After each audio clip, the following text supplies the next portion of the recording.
I still remember the last message my husband ever sent me. It wasn't a paragraph filled with anger. It wasn't a plea for me to come back. It wasn't even a goodbye. It was just one word. Enough. That was it. No punctuation.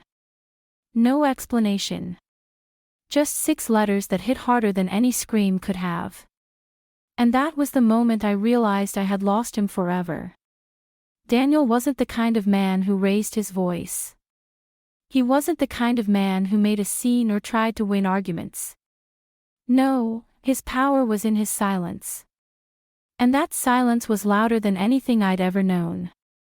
I've spent countless nights staring at that single word on my phone screen, rereading it over and over, hoping it would somehow change.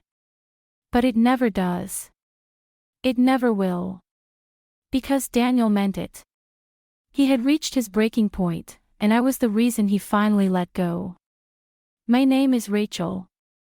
I'm 32 years old, and this is the story of how I destroyed the one man who truly loved me. When I first met Daniel, I thought he was safe. He wasn't flashy, he wasn't the kind of guy who swept you off your feet with grand gestures or flowery words. He was steady. Reliable.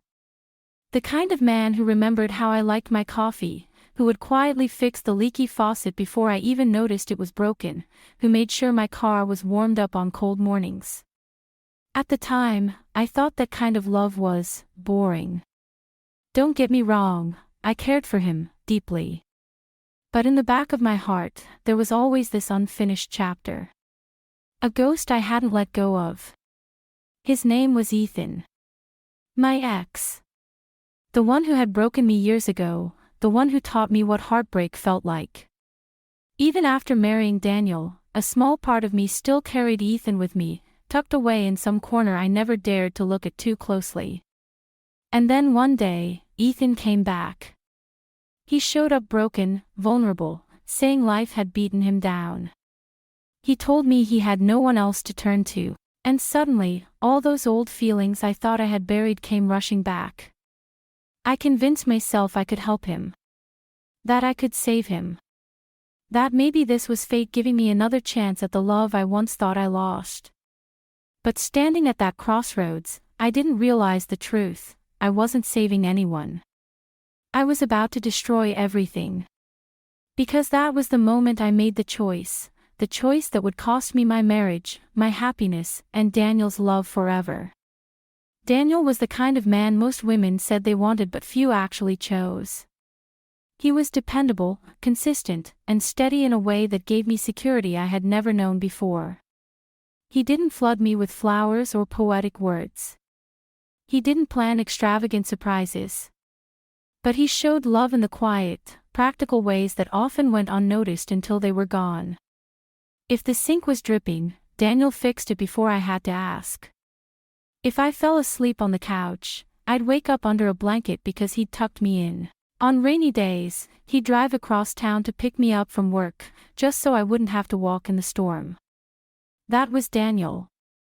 His love was calm. Solid. Reliable. But sometimes, reliable felt too quiet. Too safe. Our marriage wasn't unhappy, but it also wasn't thrilling. We had fallen into a routine, dinners at the same table, weekends spent running errands, evenings scrolling silently on our phones. I told myself that was what marriage was supposed to be, stable, predictable. And then Ethan called. It had been years since I'd heard his voice, but the second I answered and he said my name, my chest tightened. Ethan was everything Daniel wasn't: charming, passionate, unpredictable. He had always known how to make me feel alive, even when he was the same one breaking my heart. On the phone, his voice was trembling. He told me his life had fallen apart. He had lost his job, his relationship had ended, and he didn't know where else to turn. I should have hung up. I should have protected what I had with Daniel. But instead, I listened, and listening turned into late-night conversations. Late-night conversations turned into emotional confessions.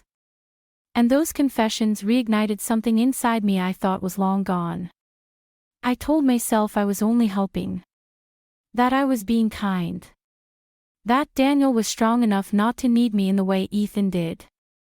But deep down, I knew it wasn't about kindness. It was about the way my heart raced when Ethan laughed, the way his words made me feel like I was 20 again, reckless and free. Daniel noticed the change. He wasn't stupid. He saw me step out of the room to answer messages. He saw the distracted look in my eyes when I should have been present with him. He noticed the excuses, the late nights, catching up with a friend, the sudden secrecy with my phone. But true to who he was, Daniel didn't confront me. He didn't start fights or demand explanations. He just watched, in silence, as the distance between us grew. And I mistook his silence for strength. Daniel will be fine, I told myself. But Ethan needs me. That lie was the beginning of the end. Ethan knew exactly which words to use to pull me closer. He always had that power over me.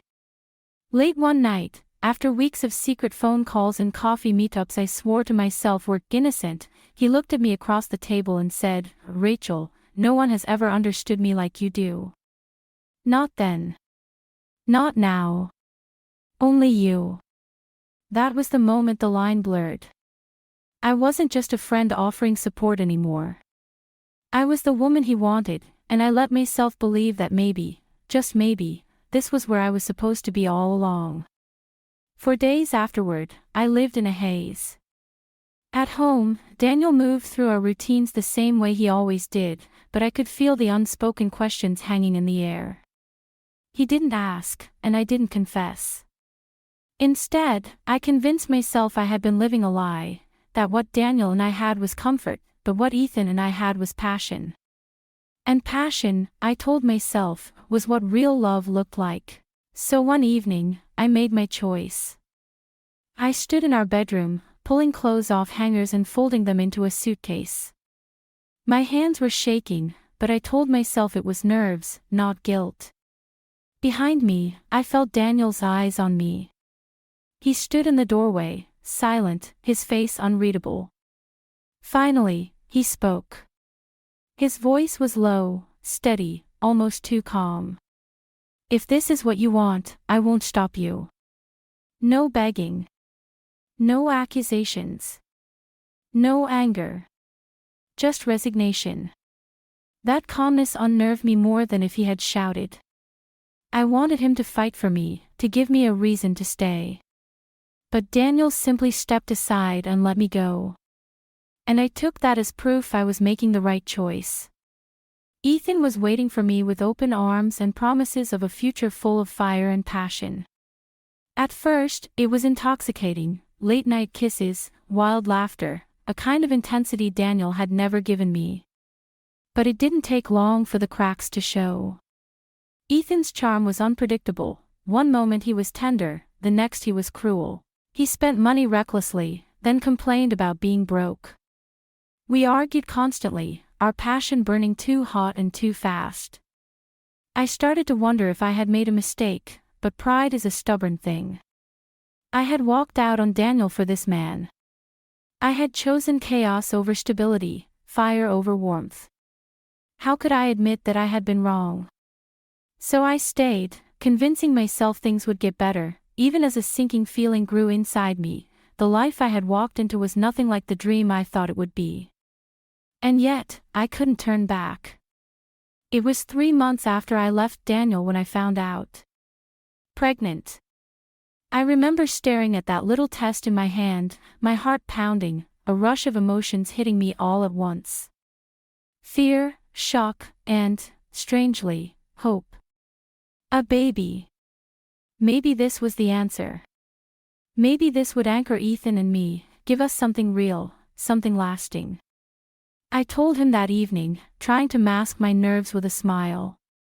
His reaction wasn't what I expected. At first, he just stared at me, silent. Then he laughed, a sharp, nervous laugh that chilled me. "Rachel, I can't. I'm not ready for this." I thought we were just figuring things out. Figuring things out. My voice broke. We're building a life together, Ethan. This is our chance, but he cut me off, his face hardening. No. This isn't what I want. You need to take care of it. The words hit me like a slap. I begged, pleaded, tried to remind him of the love he claimed we shared. But the more I clung to him, the further he pulled away. Within weeks, he was gone. He stopped answering my calls. He blocked me on social media. Just like before, like history repeating itself, Ethan vanished, leaving me broken. Except this time, I wasn't just broken. I was humiliated. Pregnant. Alone. And the man I had sacrificed everything for didn't care enough to stay. I tried to be strong, but the truth was, I had nowhere to go. My family had already warned me against leaving Daniel. My friends whispered behind my back. And Ethan. Ethan had made me a fool all over again.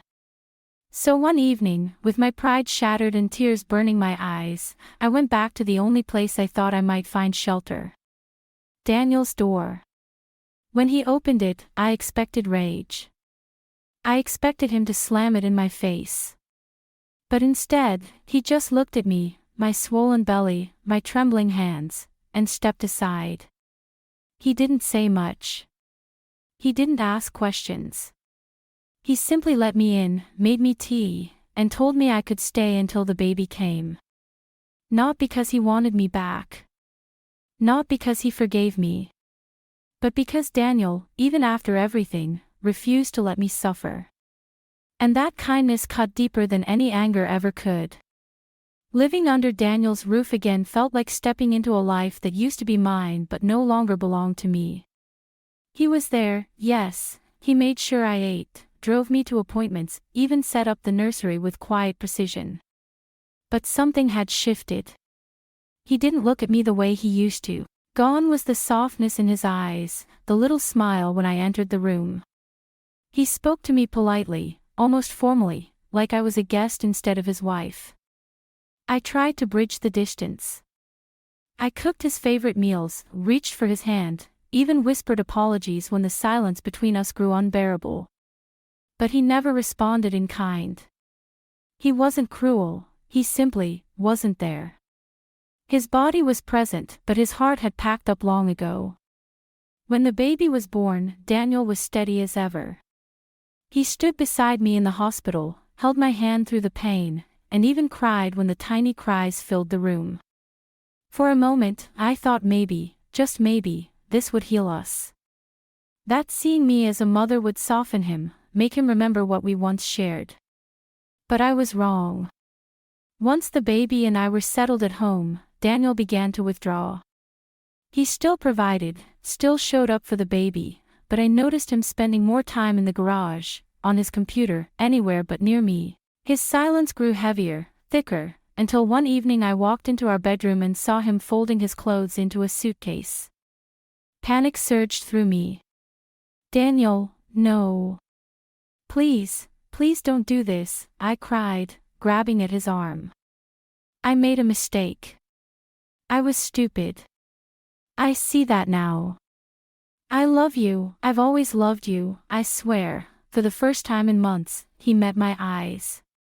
His voice was calm, steady, but it cut sharper than any scream. I gave you my love. My loyalty. My everything. And you chose him. You made that choice, Rachel. And now, I have nothing left to give you. Tears blurred my vision as I shook my head, clutching at him like I could hold him there by sheer force. Please, Daniel. I'll do anything, just don't leave me again. He paused at the doorway, his suitcase in hand. His final word was barely above a whisper, but it shattered me more than if he'd shouted. Enough. And then he was gone. No slamming doors. No rage. Just the quiet, devastating finality of a man who had loved too deeply and been broken one last time. That silence was his revenge. And it destroyed me. It's been months since Daniel left. Some mornings I still wake up half expecting to hear his voice in the kitchen, making coffee the way he always did, 2 sugars, never cream. But when I step out, it's only silence that greets me. Silence, the same silence that became his final revenge. I sit in the rocking chair with my baby in my arms, staring at his little face. He is innocent, unaware of the choices that brought him into this world. But for me, he is a constant reminder of what I destroyed. Every smile, every cry, every tiny hand gripping my finger, reminds me of the family I should have had, the love I should have protected. I ruined the only man who ever truly loved me. Daniel wasn't flashy. He didn't make grand promises or fill my days with reckless passion. He gave me something better: stability, loyalty, and a love so steady that I mistook it for ordinary. I left that behind, chasing a flame that burned too quickly and left me in the ashes. When Daniel walked away, he didn't scream, he didn't curse me, he simply said, "Enough." Those words echo in my mind every night. I wanted him to fight for me, to yell, to tell me I was wrong but still worth saving. Instead, his silence spoke louder than any words. It told me he was done carrying the burden of my choices. And maybe that's what broke me most, knowing he still loved me enough to support me when I needed it, but not enough to let me destroy him again. His final act of love was also his final goodbye. Now, all I'm left with is regret. Regret for confusing comfort with boredom. Regret for chasing a ghost of passion when I already had a man who would have given me the world. Regret for not realizing that real love isn't in the sparks, it's in the quiet, everyday devotion. I know I'll spend the rest of my life wondering what if. What if I hadn't left? What if I had chosen Daniel every time instead of betraying him? What if I had protected our marriage instead of tearing it apart with my selfishness? But life doesn't give us rewinds. It only gives us the consequences of the choices we make. And mine cost me the one man who truly saw me, truly loved me. Now, I live with the weight of silence. His silence. His absence. His final, unshakable enough. And I'll never know if I deserved forgiveness, or if walking away was the only answer he had left. So I ask you, if you were in Daniel's shoes, would you have forgiven me, or would you have walked away too?